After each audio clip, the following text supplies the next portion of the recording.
இன்றைக்கி நம்ம வீடியோவில் சுவையான டேஸ்ட்டான மட்டன் குழம்பு எப்படி செய்யலான்னு பார்க்கலாம். அதுக்கு நான் இன்றைக்கி 1 கிலோ மட்டன் எடுத்திருக்கேன். மட்டனை நல்லா கழுவிட்டு குக்கரில் சேர்த்துக்கோங்க. குக்கரில் சேர்த்துட்டு இதில் 1 கப் தண்ணி, அப்புறமா 2 ஸ்பூன் உப்பு இதை சேர்த்து நல்லா கலந்து விட்டு குக்கரை அடுப்பில் வச்சு மூடி 2 விசில் வரைக்கும் வச்சு வேக வச்சு எடுத்துக்கலாம். நல்ல மட்டனாக இருந்தால், அதாவது இளங்கறியாக இருந்துச்சுன்னா 2 விசிலே ஒரு 3/4 வாசி வெந்துடும். அப்படி இல்லைன்னா கூட ஒரு விசில் வச்சுக்கோங்க. இப்போ மூடி போட்டு இதை வேக வச்சு எடுத்துக்கலாம். வெந்துட்டு இருக்கட்டும். இப்போ வந்து மட்டன் குழம்புக்கு தேவையான மசாலாவை கரெக்டாக எடை போட்டு எடுத்துக்கலாம். ஒரு கிச்சன் வேயிங் ஸ்கேல் இருந்துச்சுன்னா எடுத்துக்கோங்க. இதில் ஒரு கிண்ணத்தை வச்சு அதில் வந்து மல்லி விதை வந்து 20 கிராம் எடுத்துக்கோங்க. முழு மல்லி 20 கிராம், பெருஞ்சீரகம் 5 கிராம், சின்ன சீரகம் 5 கிராம், அப்புறமா இது கூட பெப்பர், முழு மிளகு வந்து 5 கிராம். எல்லாமே 5 கிராம், மல்லி மட்டும் 20 கிராம். அப்புறமா இது கூட ஒரு 3 துண்டு பட்டை, 4 கிராம்பு, 3 ஏலக்காய், சின்னதாக, அதாவது 1/4 சைஸு ஜாதிக்காய் அதிகமாக சேர்த்தோம் அப்படின்னா வாசனை ரொம்ப அதிகமாக இருக்கும். அதனால் சின்னதாக போதும். இதெல்லாம் சேர்த்து இப்போ என்ன பண்ண போகிறோம், வெறும் சட்டியில் போட்டு அந்த வாசனை நல்ல வாசனை வர்ற வரைக்கும் வறுக்கணும்.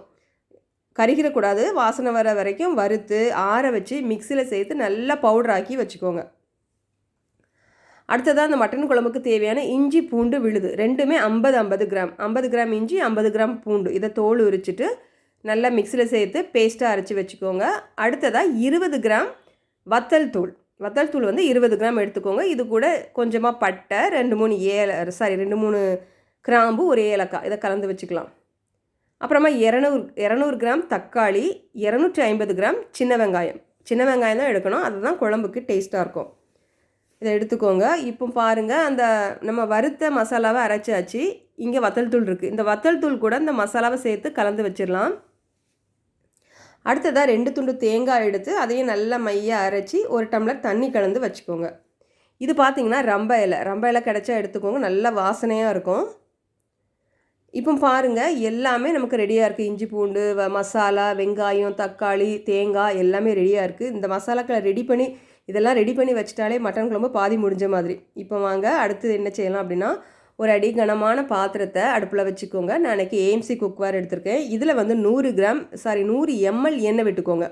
எண்ணெய் வந்து நல்லெண்ணெய் இருந்தால் நல்லாயிருக்கும். அப்படி இல்லைன்னா எந்த எண்ணெய் வேணாலும் எடுத்துக்கோங்க. இப்போ இந்த எண்ணெய் காஞ்சதும் இதில் வந்து வெட்டி வச்சு சின்ன வெங்காயத்தை சேர்த்துடலாம்.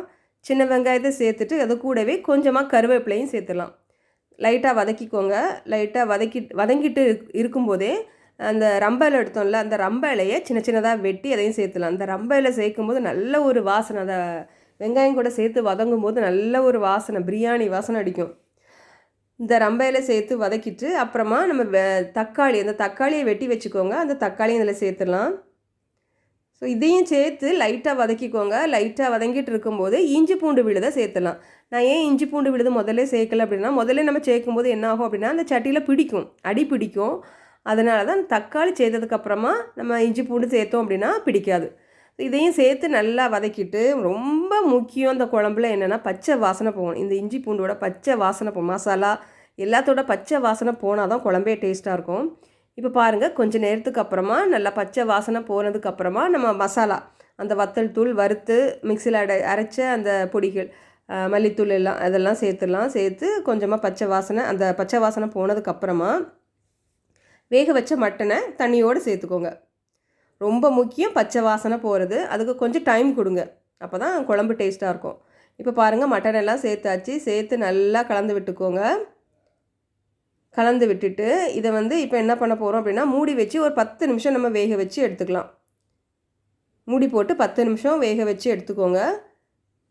10 நிமிஷம் வேக வச்சு எடுத்ததுக்கப்புறமா நம்ம இப்போ 10 நிமிஷம் வேக வச்சதுக்கப்புறமா அந்த நம்ம பேஸ்ட்டை அரைச்சி வச்ச தேங்காவை இதில் சேர்த்துடலாம். ஒருவேளை குழம்பு கெட்டியாக வேணுன்னா அப்படியே சேர்த்துக்கோங்க. தண்ணி மாதிரி வேணால் அந்த தேங்காய் பால் சேர்த்துக்கலாம். அந்த தேங்காவை அரைச்சி பாலாக சேர்த்துக்கோங்க தண்ணியாக வேணும்னா. இப்போ வந்து உப்பு செக் பண்ணி போட்டுக்கோங்க. நான் வந்து ஏற்கனவே நம்ம மட்டன் வேக வைக்கும்போது 2 ஸ்பூன் போட்டிருக்கோம். இப்போவும் நான் வந்து 1 ஸ்பூன் உப்பு போட்டிருக்கேன். அதனால் உப்பு செக் பண்ணி பார்த்து போட்டுட்டு மூடி போட்டு கரெக்டாக ஒரு 20 நிமிஷம் மிதமான தீயில வச்சு வேக வச்சு எடுத்துக்கோங்க. இப்போ பாருங்கள், 20 நிமிஷம் ஆகிட்டு குழம்பு சூப்பராக ரெடி ஆகிட்டு நல்லா டேஸ்ட்டாக. கடைசியாக கொஞ்சமாக மல்லி இலை தூவி குழம்பை இறக்கிற வேண்டியதான். ரொம்பவும் டேஸ்ட்டான மட்டன் குழம்பு கண்டிப்பாக ட்ரை பண்ணி பாருங்கள். இந்த வீடியோ பிடிச்சிருந்தால் லைக் பண்ணுங்கள், ஷேர் பண்ணுங்கள். மறக்காமல் நெல்லை அரோமாக்கு சப்ஸ்கிரைப் பண்ணுங்கள். தேங்க்யூ.